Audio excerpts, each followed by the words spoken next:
Patancheru MLA Gudem Mahipal Reddy సోదరుడి అరెస్టుతో ఉద్రిక్తత ఏర్పడింది. సంగారెడ్డి జిల్లా పటాన్చెరు పోలీస్ స్టేషన్ ముందు ఆయన అనుచరులు ప్రభుత్వానికి వ్యతిరేకంగా ఆందోళనకు దిగారు. అక్రమ మైనింగ్ కు పాల్పడినట్లు మహిపాల్ రెడ్డి సోదరుడు మధుసూదన్ రెడ్డిపై ఆరోపణలున్నాయి. దీంతో ఆయన్ని అదుపులోకి తీసుకున్నారు పోలీసులు.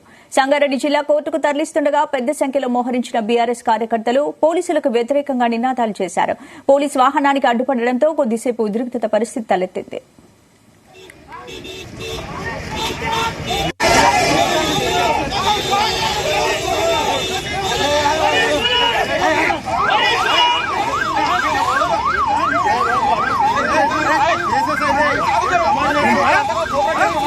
పటాన్చెరు ఎమ్మెల్యే గూడెం మహిపాల్ రెడ్డి సోదరుడి అరెస్టుతో ఉద్రిక్తత ఏర్పడింది. సంగారెడ్డి జిల్లా పటాన్చెరు పోలీస్ స్టేషన్ ముందు ఆయన అనుచరులు ప్రభుత్వానికి వ్యతిరేకంగా ఆందోళనకు దిగారు.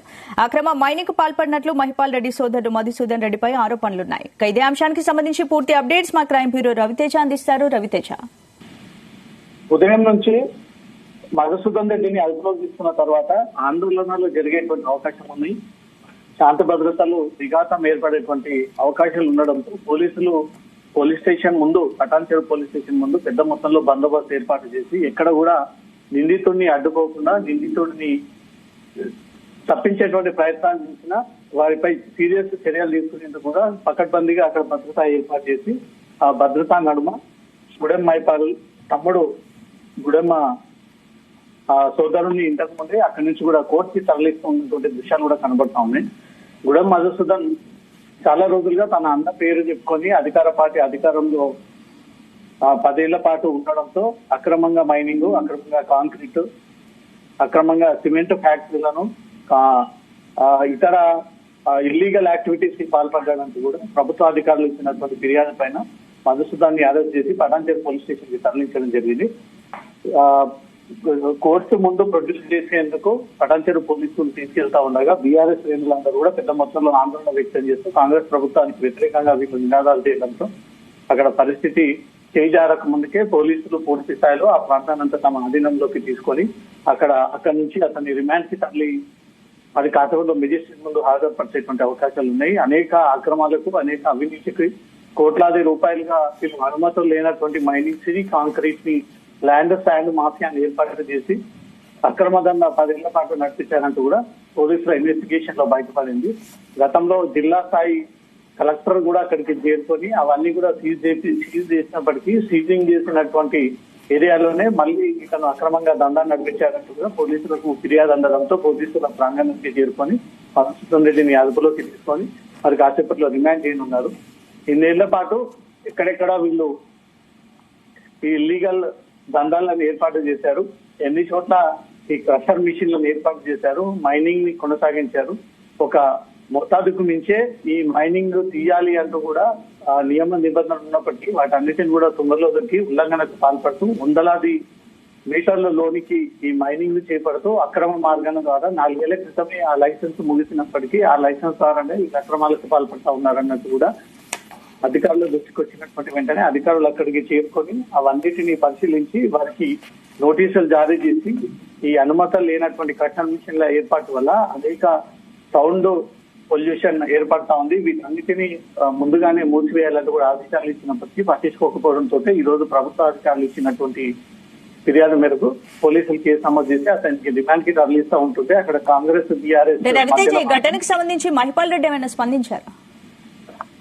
ఎమ్మెల్యే ఇప్పటి వరకు అయితే ఏ రకంగా స్పందించలేదు. ఈ విషయంపై తను ఎక్కడ కూడా సోషల్ మీడియాలో కానీ వ్యక్తిగతంగా కానీ తన అనుచరులతో కానీ ఇప్పటివరకు అందుబాటులో లేకుండా పోయాడని చెప్తా ఉన్నారు. తన తమ్ముడిని అరెస్ట్ చేసినటువంటి విషయం మాత్రం ఎమ్మెల్యేకు తెలిసినప్పటికీ తను ఏం మాత్రం ఈ విషయంలో రియాక్ట్ అవ్వట్లేదు. ఎందుకంటే అతని పేరు మీద, అతని కొడుకు పేరు మీద అనేక చోట్ల కూడా ఈ మైనింగ్స్, కాంక్రీట్, ల్యాండ్ శాండ్ మాఫియాలను ఏర్పాటు చేసుకొని అధికార పార్టీని అడ్డుగా పెట్టుకొని మీరు ఇన్ఫ్లుయెన్స్ సాగిస్తూ 2 ఏళ్ల పాటు దందా సాగించారు. కాబట్టి ఒకవేళ తన అన్న కూడా ఎమ్మెల్యే దీంతో రెస్పాండ్ అయి ఉంటే తనను సైతం దీంట్లో ఇంక్లూడ్ చేసేటువంటి అవకాశాలు ఉన్నాయి. గూడెం మహిపాల్ రెడ్డి, గూడెం మధుసూదన్ రెడ్డి ఇద్దరి పేర్ల పైన, ఇద్దరి కొడుకుల పేర్ల పైన కూడా అనేక చోట్ల ఈ ల్యాండ్ మైనింగ్ సంబంధించినటువంటి అనుమతులు లేని ఫ్యాక్టరీస్, స్థావరాలని ఏర్పాటు చేసుకున్నారంటూ కూడా వారి ఇద్దరిపైన తీవ్ర ఆరోపణలు ఉన్నాయి. కాబట్టి ఈ వ్యవహారంలో మధుసూదన్ రెడ్డి అయితే రిజైనర్ గా ఈ అవినీతికి పాల్పడ్డాడు అన్నట్టుగా కూడా అధికారులు ఇచ్చినటువంటి ఫిర్యాదు పైనే పోలీసులు కేసు నమోదు చేసుకుని దర్యాప్తు ప్రారంభించి ఈ రోజు రిమాండ్ కి తరలిస్తా ఉండగా పోలీస్ స్టేషన్ ఆవరణలో బీఆర్ఎస్ నాయకులు పెద్ద మొత్తంలో కాంగ్రెస్ పార్టీకి వ్యతిరేకంగా నినాదాలు చేయడంతో కాంగ్రెస్ పార్టీ శ్రేణులు కూడా బీఆర్ఎస్ వైపు దూసుకొచ్చేటువంటి ప్రయత్నాలు చేశారు. ఇద్దరిని కూడా అక్కడ కంట్రోల్ చేసి చెదరగొట్టి వారందరిని అక్కడి నుంచి పంపించిన తర్వాత మధుసూదన్ రెడ్డిని అక్కడి నుంచి మెజిస్ట్రేట్ ముందు హాజరుపరిచేందుకు మాత్రం కోర్టుకి తీసుకెళ్లినట్టుగా సమాచారం మంచి తెలుసుకున్నారు.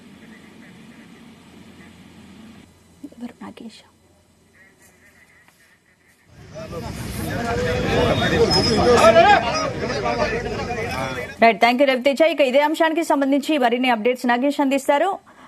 నగేష్ చెప్పండి, అంటే గూడెం మహిపాల్ రెడ్డి అరెస్ట్ చేయడం జరిగింది, ఎక్కడికి తరలించారు?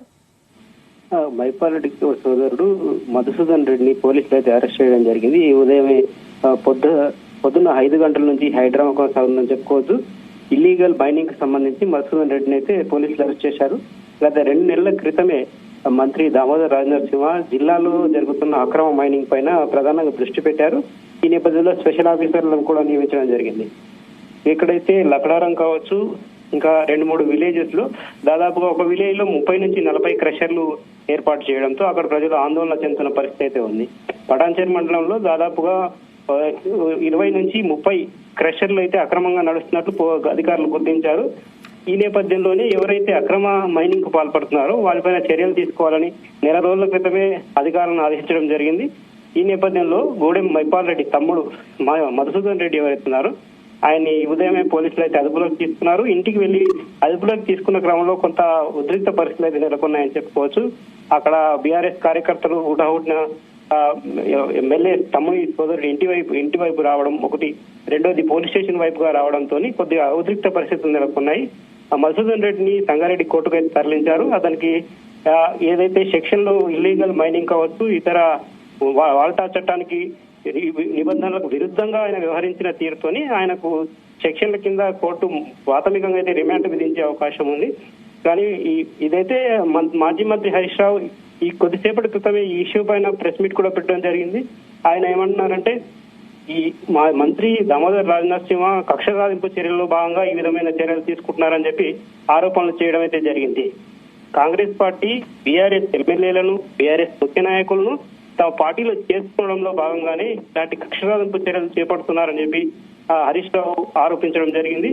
అయితే బీఆర్ఎస్ నాయకుల ఆరోపణలు ఈ విధంగా ఉంటే ప్రభుత్వం మాత్రం ఈ ఇష్యూను కొంత సీరియస్ గా తీసుకున్నట్టుగా తెలుస్తుంది. ఎందుకంటే ఇల్లీగల్ మైనింగ్ ఒకటి ఇష్యూ అయితే, రెండోది ఈ మైనింగ్ వ్యవహారంలో ప్రజలు చాలా వరకు ఇబ్బందులు పడిన పరిస్థితులు ఉన్నాయి. గత 5 నుంచి 8 సంవత్సరాల వరకు లగడారం కావచ్చు, శివానగర్, తర్వాత పటాన్చేరు పరిసర ప్రాంతాల్లో మైనింగ్ అయితే యథేచ్ఛగా కొనసాగుతుంది. గత బీఆర్ఎస్ ప్రభుత్వ హయాంలో నిబంధనలకు నీళ్లు వదిలి మైనింగ్ కార్యకలాపాలు అయితే కొనసాగించారు. ప్రజలు ఇబ్బందులను పట్టుకోకపోవడం ఒకటి, రెండోది ఆ పరిసర ప్రాంతాల్లో వాహనాలు యథేచ్ఛగా తిరగడంతో దుమ్ము దూదితోని ప్రజలు అనారోగ్య సమస్యలతో ఇబ్బంది పడుతున్నప్పటికీ అటు మహిపాల్ రెడ్డితో పాటు ఇతర నాయకులు కూడా ఎవరు పట్టించుకోలేదు.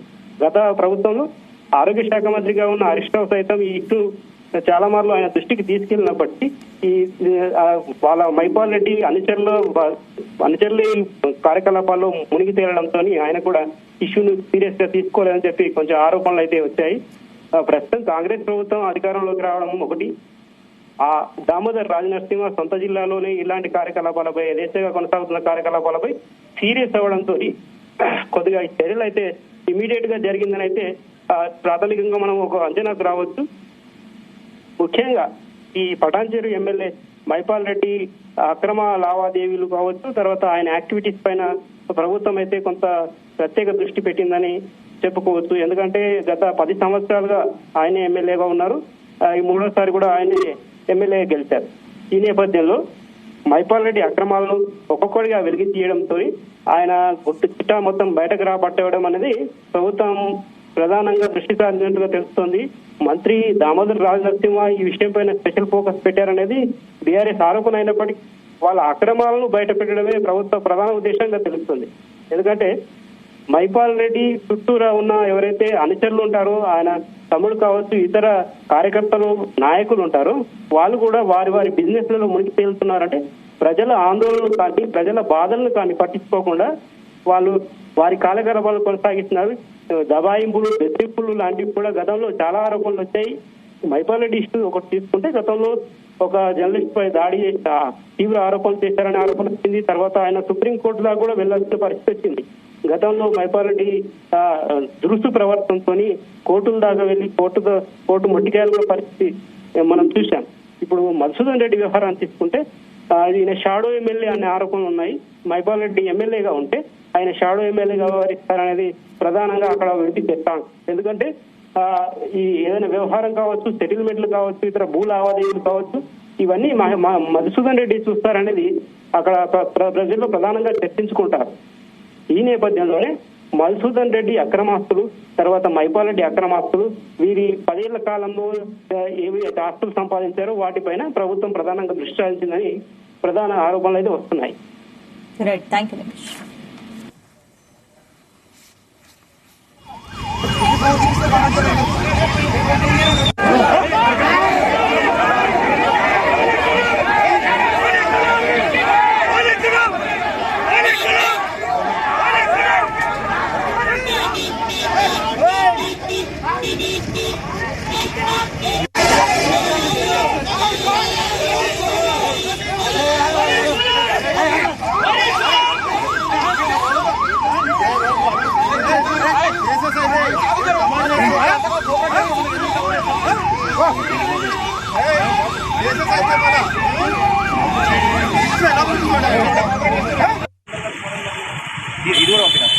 మహిపాల్ రెడ్డి సోదరుడి అరెస్టుతో ఉద్రిక్తత ఏర్పడింది. సంగారెడ్డి జిల్లా పటాన్చెరు పోలీస్ స్టేషన్ ముందు ఆయన అనుచరులు ప్రభుత్వానికి వ్యతిరేకంగా ఆందోళనకు దిగారు.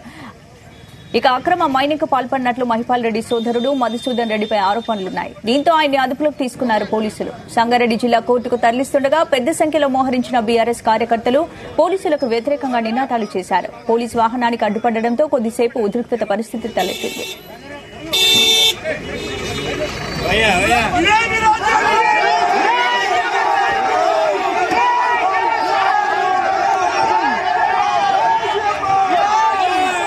ఇక ఇదే అంశానికి సంబంధించి మాజీ మంత్రి హరీష్ రావు స్పందించారు. ఆయన ఏమన్నారు ఒకసారి చూద్దాం. కాంగ్రెస్ పార్టీలో మేము ప్రజాక్షేత్రంలో ప్రజల ద్వారా బీఆర్ఎస్ పార్టీ తరఫున గెలిచినాము అంటే ఇవో ఈ రకమైనటువంటి వేధింపులు, ఈ రకంగా కేసులు పెట్టి ఇంకా నిన్ను సతాయిస్తాం, ఇంకా చాలా కేసులు పెడతాం, బిడ్డ నువ్వు వస్తావా రావా అన్నటువంటి రీతిలో ఇవాళ కాంగ్రెస్ పార్టీ వ్యవహారం ఉంది. ఇది మంచి పద్ధతి కాదు. ఇటువంటి విధానాన్ని మానుకోవాలి. మీరు ప్రజలకు సేవ చేయడానికి అవకాశం ఇచ్చారు, కానీ వాళ్ళు మీరు ప్రతిపక్షాలను లేకుండా చేస్తాం, ప్రజాస్వామ్యాన్ని కూనీ చేస్తాం, ప్రతిపక్షాలను వేధింపులకు గురి చేస్తాం, మేము చెప్పినట్టు మా పార్టీలోకి రావాల్సిందే అనేటువంటి విధానాన్ని మానుకోవాలి. ఇప్పుడు మొన్న మైన్స్ ఇన్స్పెక్షన్ చేసినప్పుడు ఆర్డీఓ గారి వీడియో ఉంది. ఆయన మైన్ మీద ప్రెస్ మీట్ లో మాట్లాడిండు. ఏం మాట్లాడిండు? మంత్రి గారి ఆదేశం మేరకు వచ్చి నేను మైన్స్ ఇన్స్పెక్ట్ చేస్తున్నా అని స్వయంగా ఆర్డీఓ గారే చెప్పిండు. అంటే మీరు టార్గెటెడ్ గా చేస్తున్నారు. ఇవాళ పటాన్చెరు ప్రాంతంలో మాకున్న సమాచారం మేరకు 20-30 మైన్స్ లీజ్ అయిపోయింది. అలా కాంగ్రెస్ పార్టీ నాయకులై మాజీ మంత్రులై కూడా ఉన్నాయి. వాటికి లీజే లేదు, అయినా అవి నడుస్తూ ఉంటాయి. 20-30 మైన్లు లీజ్ అయిపోయినా అవి నడిస్తే వాటి మీద యాక్షన్ ఉండదు, వాటి మీద చర్యలు ఉండయి. కానీ ఏ తప్పు లేకుండా నువ్వు బీఆర్ఎస్ పార్టీ కదా నీ మీద కేసు పెడతాం. పార్టీలో చేరమనడం, చేరకపోతే ఈ రకంగా వేధించడం. ఇలా మా బీఆర్ఎస్ పార్టీ నాయకులను కానీ, మా శాసనసభ్యులను కానీ, మా పార్టీ నాయకులను రకరకాలుగా వేధిస్తా ఉన్నారు. మెడ మీద కత్తి పెట్టి నువ్వు చేరతావా చేరవా అని కాంగ్రెస్ పార్టీ నాయకులు ఫోన్లు చేయడము, వాళ్ళు మాట్లాడడము, చేరకపోతే వేధింపులకు గురి చేయడం. ఇది ఎక్కడ ప్రజాస్వామ్యం అండి? ప్రజాస్వామ్యంలో ప్రతిపక్షాలు ఎంత బలంగా ఉంటే ప్రజాస్వామ్యం అంత బలంగా ఉంటుంది. మీరు వీళ్ళ మెడ మీద కత్తి పెట్టి కేసులు పెట్టమని, కుటుంబ సభ్యులను వేధిస్తామని, మీ కుటుంబ సభ్యుల మీద అరెస్ట్ చేస్తామని, మానసికంగా దెబ్బతీసే ప్రయత్నం చేసి ఇవాళ ప్రలోభాలకు గురి చేసి ఇవాళ మీరు ప్రలోభ పెట్టి పార్టీలో చేర్చుకునే ప్రయత్నం చేస్తున్నారు. ఇది ఏ రకమైన పద్ధతి? ప్రజల మనసు గెలవండి, మాకంటే మెరుగైన పాలన అందించండి, మాకంటే మంచిగా పనిచేసి ప్రజాక్షేత్రంలో మీరు గెలవాలి. కానీ ప్రతిపక్షాలను లేకుండా చేస్తామంటే అది ఎప్పుడు కూడా ప్రజలు సహించరు. ప్రజలే మీకు తగిన గుణపాఠం